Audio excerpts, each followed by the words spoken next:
Hey guys, it's Raythe here. For those of you who don't know me, I'm the author of Everdark. Every week, I get together with the Everdark cast and we talk about things related to vampires, voice acting, and life. Sometimes I ask them questions, but sometimes they ask me questions. And by the way, we want to hear your answers to those same questions in the comments. So, in the last chapter, Christian was intent on leaving Balthazar and rejoining Julian as vampires together. Balthazar points out a lot of obstacles to doing that. They'd have to figure out how to feed, finding a willing human, and then without killing and or leaving a mess or a witness, actually drink from them, manage their newfound abilities, find a safe place before dawn, among many other things. But one of the main obstacles, of course, was getting a human to drink from. If you were a vampire and it was your first hunt, how would you go about finding a willing or unwilling person? Try to base it on the type of bloodline you chose. So if you chose mirror, as some of us did, then how would you use that to get your prey? Well, my answer is deeply uncreative, so I'll go first.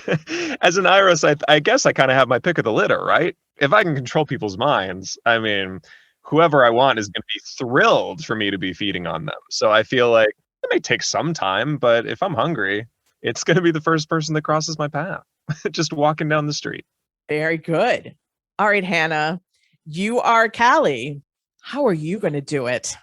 I did think about this, actually. Like I said, I was re-examining all my life choices after I got Callie on the quiz. And I was basically like, you know what? Whoever looks strongest and tastiest, that's who I'm going to get. I don't need any powers to get them either. I'm already a vampire. Very true. You wouldn't be afraid to do it. I'm just going to serve myself here. They do suit themselves. Callies are like, we're going to do this. Okay, Jay, you also picked Iros. And since you're going second of the Iros people, you now have to think of a more creative thing than Adam did. Oh, I'm so thrilled I went early. I'm going to university. I'm using my mind powers to pass every subject speedily, expeditiously. I'm getting a job as a hematologist. I'm getting in there. I'm getting patients from all sorts of places. And my unique way of checking their illness is by drinking their blood. That is what I'm doing. No further questions. No further questions.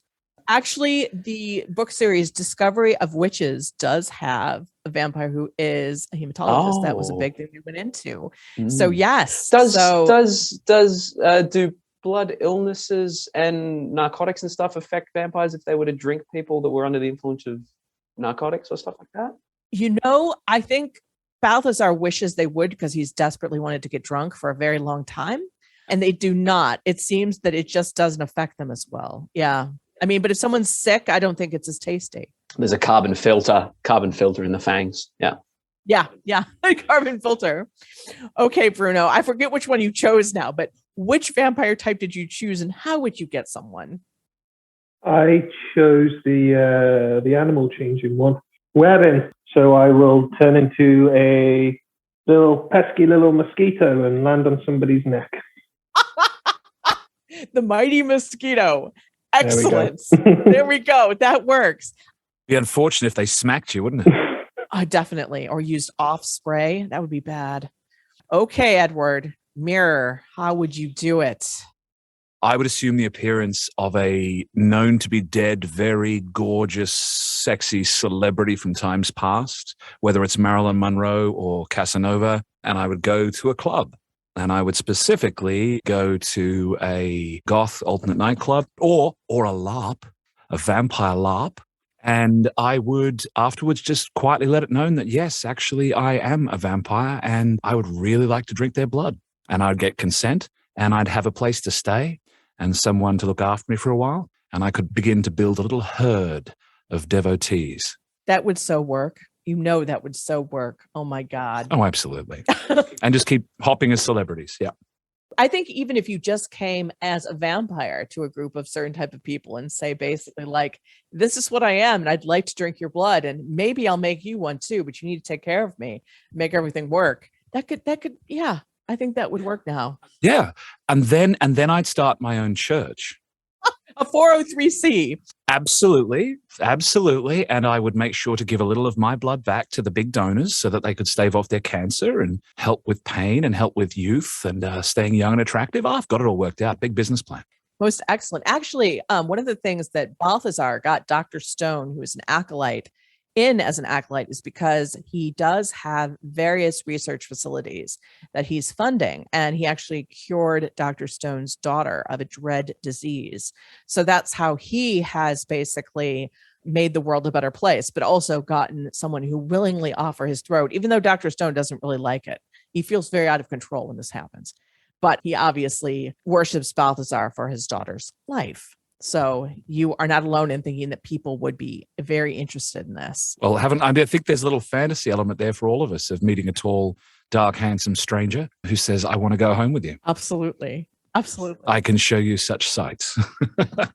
I think, I would be like that if I were bold enough and brave enough. I always think of vampires as being those things. I would just go on a talk show and announce myself and say, those of you who want to be a part of this, line on up. And I don't think I'd ever have a lack of necks to bite. Absolutely. Start your own rock band, right? And we will find out that there are vampires from the Siren bloodline who are very much their music. They are rock stars. Most especially if you see the South Korean pop bands and stuff like that, they're like that. They're pretty amazing. For our listeners, we would love to hear in the comments, of course, what you would do and what bloodline you are and what you would do in order to get your human prey. Raythe, are there vampire groupies? Yes, there are.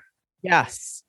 Excellent. I can't wait to hear more about them. And what would you do, dear listeners, to get the right master to be in the bloodline of your choice, as opposed to being picked up by a master who thinks turning into a mosquito to feed for the first time is a good idea? I thought the mosquito was a really good idea. Do you want to go to sleep in your master's chambers and all you hear is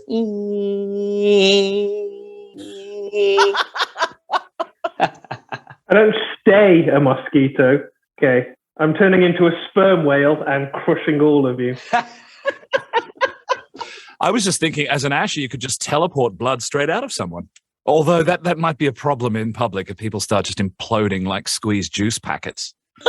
Oh, no. The Capri Sun of vampire kind. Oh, God. No. I hoped you liked this behind-the-scenes discussion with the cast and crew of the Everdark podcast.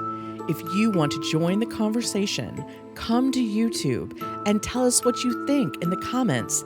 And just so you know, I'm not the only one reading the comments. The entire cast is too, and they're very eager and excited to hear from you. If you are already listening on YouTube, be sure to like and subscribe to get notified when the next episode of Everdark comes out.